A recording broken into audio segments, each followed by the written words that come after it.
This is the Week 1 overview for EDU 605 during Spring 2 of 2018.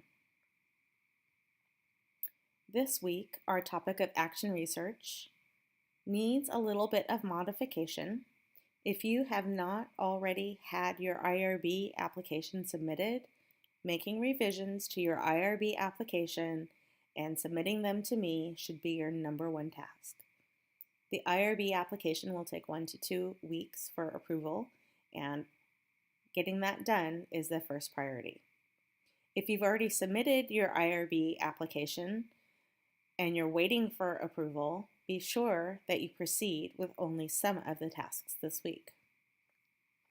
This week, your task is to review readings.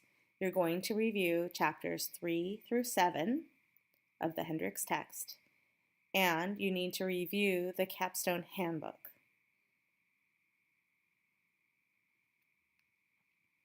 This week, you can continue to prepare lessons or protocol for intervention. Gather your baseline data only if you've received an approval for your IRB application. Prepare your data collection instruments.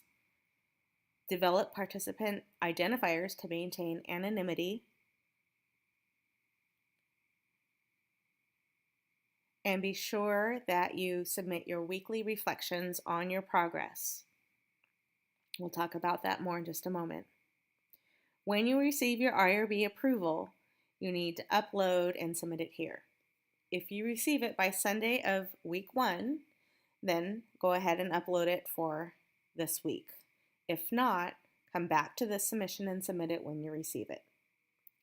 So there are a lot of things that you can be doing while you're waiting for your IRB approval.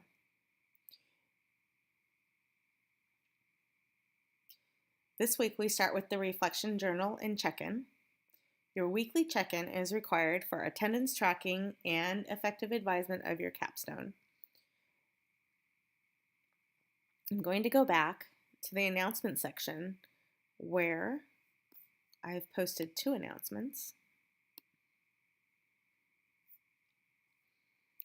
The first one is simply a schedule of the weeks of this term.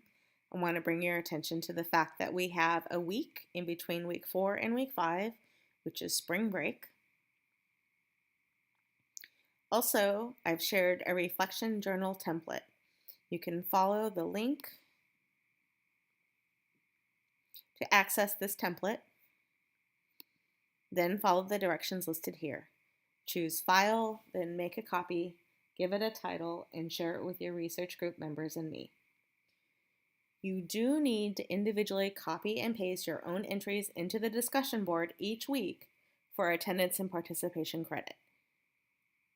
If you do not have a weekly entry, then you will need to check in on the discussion board with a check-in response that explains what you worked on that week. The template is really a courtesy to give you some structure so you don't have to spend additional time figuring out how to do a reflection journal. Going back to week 1.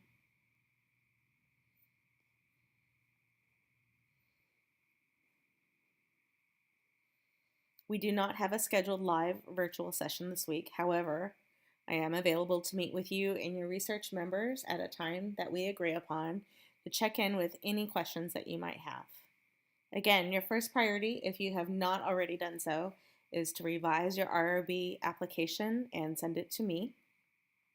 Let's get that submitted as soon as possible. And after that, while you're waiting for approval, do the tasks that you can do, but do not collect any data whatsoever until you have your IRB approval in hand. And you will receive that by way of email from the IRB upon approval.